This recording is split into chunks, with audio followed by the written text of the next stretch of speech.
Hey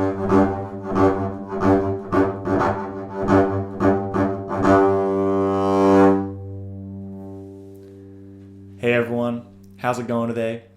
We're going to be looking at some shuffle bowing patterns today. Last week I broke down the fundamentals of how to play in the shuffle bowing pattern on the bass. So if you haven't checked out that video, definitely check out that technique video before you jump into this exercise video. The really cool thing about the shuffle bowing pattern, as you checked out last week, is we're doing eighth notes the entire time. So there's this running eighth note kind of bass under the pattern.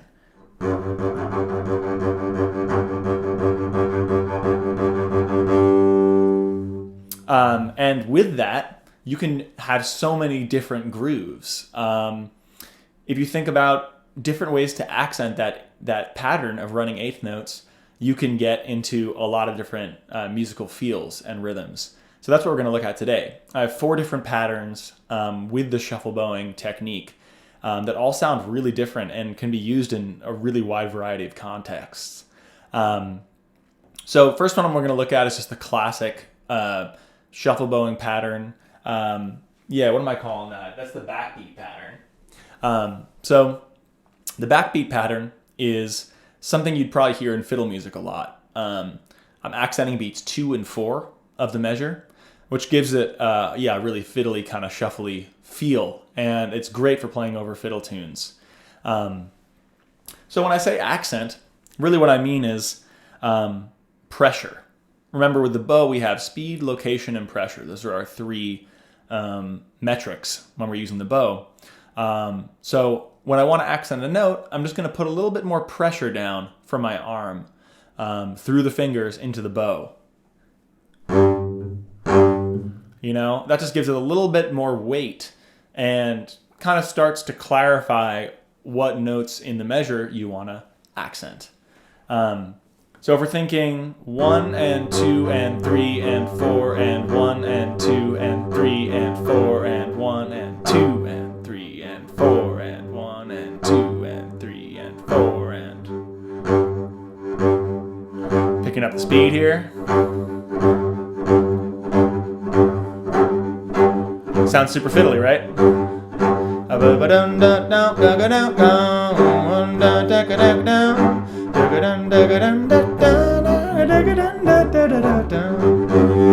Little big iota there for you. So that works really nicely under fiddle tunes. And the way I have this structured is playing the G note on the D string with our pinky. I like a closed sound for shuffle bowing. I think it works better than open strings. And so I try to emulate that in this example. So if you have access to the notation, you'll see that all of the G's are written as closed notes on the D string. Kind of gives a nice warm sound. So again, that first backbeat pattern.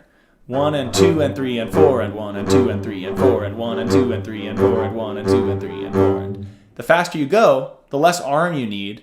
You can start using the fingers as the mechanism that moves the note. Slow, you're going to want to use more arm weight.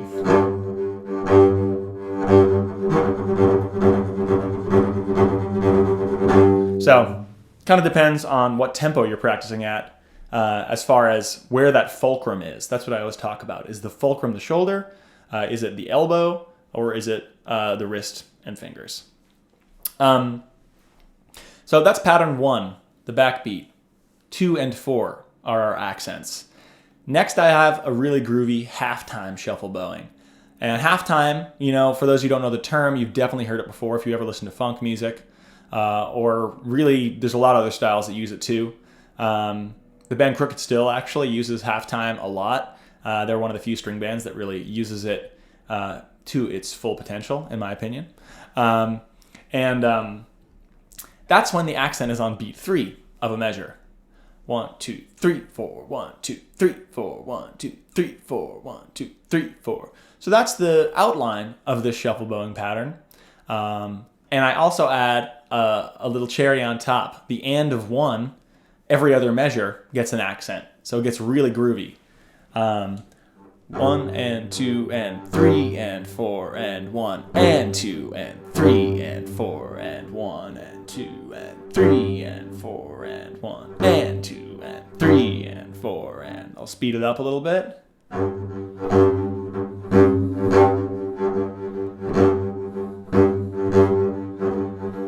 Groovy, right?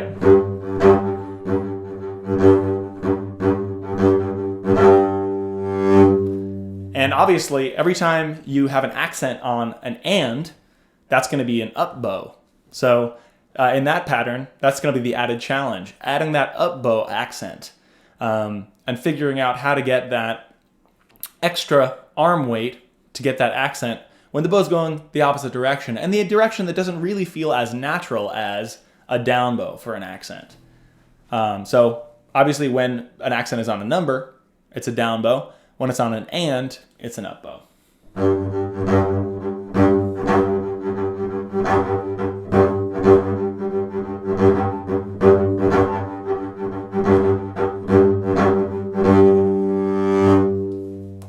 Super groovy pattern. So I'm calling that the halftime pattern. Two more that I think you should check out. They're syncopated patterns. And what is syncopation? Syncopation is when your accents aren't falling on strong beats. There's a little bit of syncopation in that halftime pattern. When I added that accent on the and of 1, that kind of turned it into a little bit more of a syncopated pattern. These two patterns we're about to look at have also have accents on ands, as well as accents on downbeats. But they really give off, a little bit more of a syncopated vibe than that halftime pattern. So first one is one we've all heard. It's one of the most common grooves in music, generally. That's when you accent beat 1, the and of 2, and 4. Listen to this and tell me if you haven't heard it before. Seriously, because I doubt anyone hasn't heard this. 1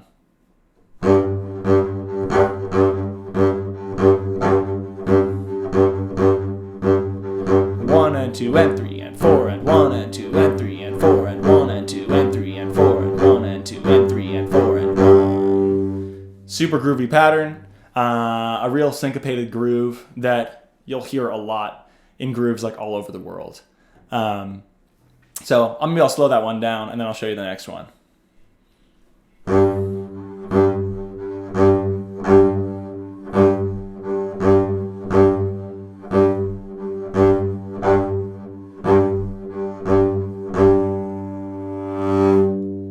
Love that feel.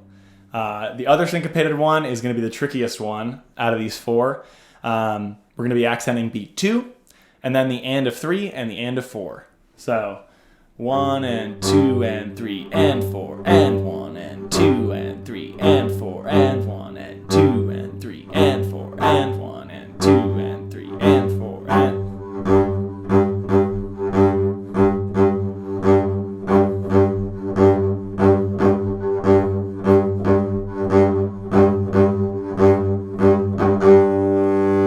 Tricky because you're not accenting, obviously, the downbeat at all. It's really accented on beat 2 with these up bows going into the downbeat. So that one's a little tricky.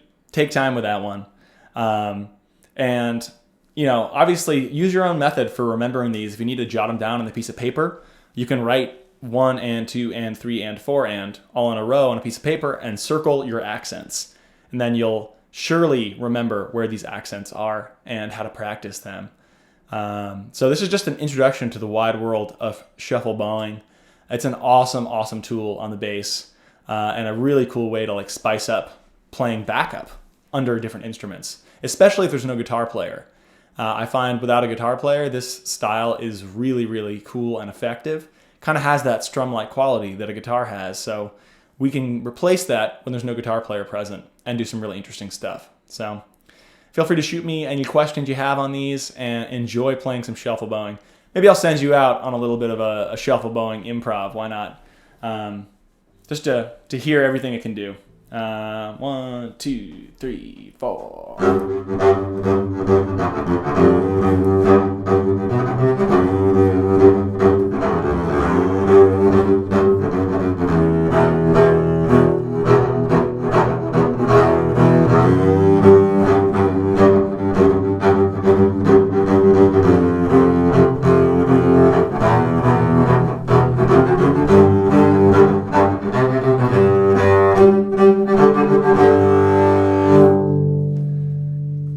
lot of fun, y'all. Just take it slow. Make sure you're playing it accurately, and you'll be there in no time. So thanks so much, and I'll see you guys in August.